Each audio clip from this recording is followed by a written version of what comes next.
مضایقه نمی‌کردند.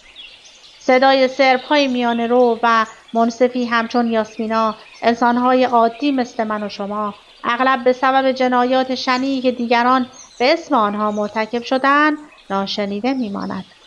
مصائب سرب‌ها در قیاس با بلاهایی که سرب‌ها بر سر دیگران آوردند ناچیز به نظر می‌رسد، خاصه به چشم اصحاب رسانه.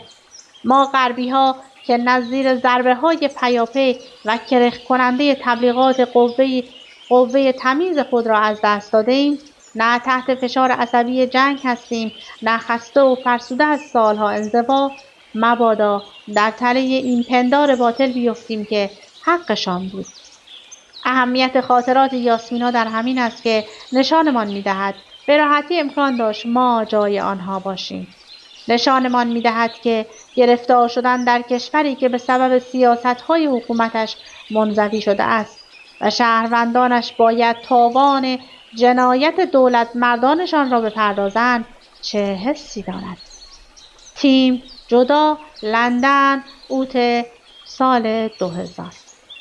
دیگه وایس به من اجازه نمیده که بیشتر از این